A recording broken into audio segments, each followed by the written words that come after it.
The rain had come swift and merciless to the town of Dry Creek, pounding the cracked earth as if to wash away its sins. Thunder cracked overhead while the river that carved through the canyon swelled like a beast awakened, its banks spilling with anger no one could tame. Cole Mercer hadn't planned to be anywhere near the river that day. He'd meant to be halfway back to his ranch after delivering cattle to a trader in Black Hollow. But the storm had turned the trail to soup, and the bridge over Little Snake River had collapsed under the force of the current. That's when he saw her, a figure caught in the raging water, arms flailing, skirts tangled with debris. Damn it all! Hold on. Cole kicked his horse into the current without thinking. He reached her just as she slipped under again. Gripping her wrists, he hauled her upward, coughing and gasping. Her face was mud-streaked, her dark hair clinging to her skin like seaweed, but her eyes, those eyes, were fierce. Not frightened. Fierce. You all right? He shouted over the roar. She blinked at him, lips parted but speechless, and then she passed out cold. Chapter 2. A Woman Named Mercy. The storm had passed by morning, but Cole's cabin stood soaked and chilled. He'd laid the woman on his cot, covered her with every blanket he had, and stoked the stove like he hadn't in months. She woke coughing and disoriented, her first instinct to fight him off. "Easy now," Cole murmured. "Ain't gonna hurt you. You were in the river. I pulled you out." She squinted at him, then around the small cabin. Her voice was low, roughened by water and cold. "Where am I?" "North side of Dry Creek. My ranch. You were caught in the flood. What were you doing near the river?" Her lips pressed in, trying to get away. "From what?" She hesitated. "Someone who thought he owned me." Cole let the fire pop and speak for a while. He wasn't a man used to prying. His own past was too dark for that, but something in her voice had a place in him that hadn't felt anything in years. "What's your name?" he asked gently. "Mercy," she said. "Mercy Langford."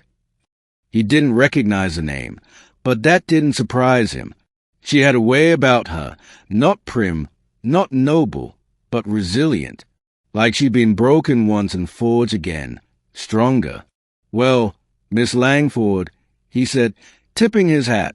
"You're safe now." She didn't answer, but he noticed how her shoulders finally lowered. Chapter 3. Rumors and Whiskey. News traveled fast in Dry Creek, especially when someone like Cole Mercer showed up in town with a stranger, a drenched, beautiful stranger at that. The whispers started at the saloon. "She's got Eastern clothes," barkeep Seth muttered. "Too fine for a rancher's girl."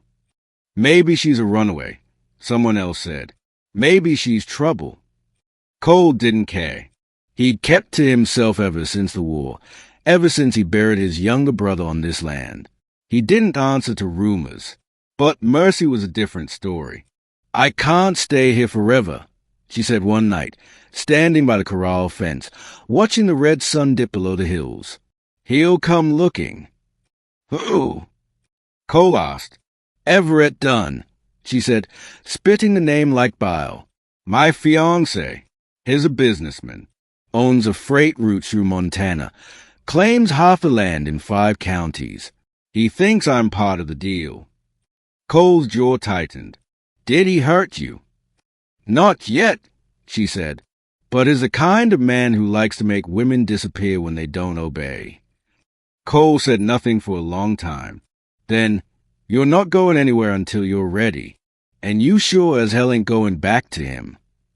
Mercy stared at him like she didn't believe such kindness existed anymore. Chapter 4. Trouble Rides In. It didn't take long for trouble to sniff them out. Cole saw the riders before they reached the porch.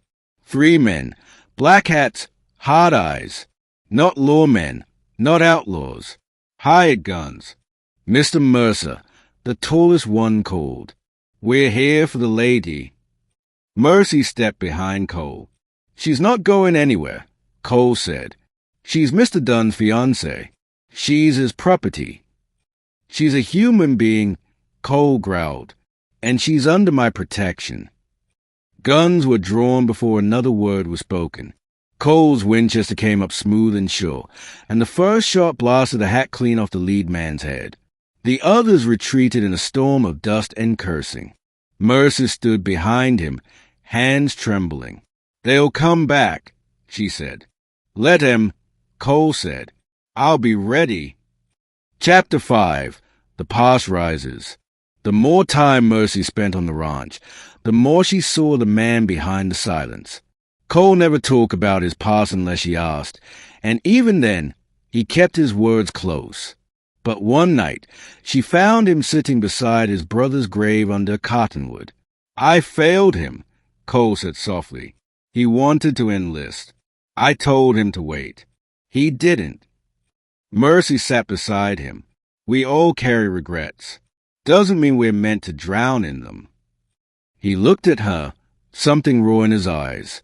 "You make this place feel alive again." She reached for his hand. "You made me feel safe again." That night, for the first time since he'd come home from the war, Cole let someone hold him. Chapter 6. Blood on the Ridge. A week later, Everett Dunn himself arrived in Dry Creek. He rode in with 6 hired men and an ironclad contract in hand. "I'm here for what's mine," he said, stepping onto the saloon floor like he owned the place. Cole was already waiting. "You'll have to kill me first." "That can be arranged," Dunn sneered. She signed the papers. Mercer. "She's mine." She agreed to marriage. She was forced. Mercy said, suddenly behind Cole, "And I revoke every word. I'd rather die than go back." Dunn's hand went for his gun, but Cole was faster. The bullet hit Dunn in the shoulder, sending him spinning to the ground. His men didn't move. They hadn't signed up to die for marriage. The sheriff stepped in at last, rifle in hand.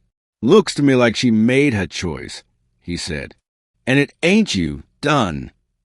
The outlaw businessman was hauled out of town the next morning under armed escort. Chapter 7. Spring comes to Dry Creek. With Dunn gone and his men scattered, peace returned to the land. Mercer stayed. She cleaned out the bunkhouse and turned it into a schoolroom for the ranch hand's children. She read poetry in the evenings and helped Cole fix the porch swing.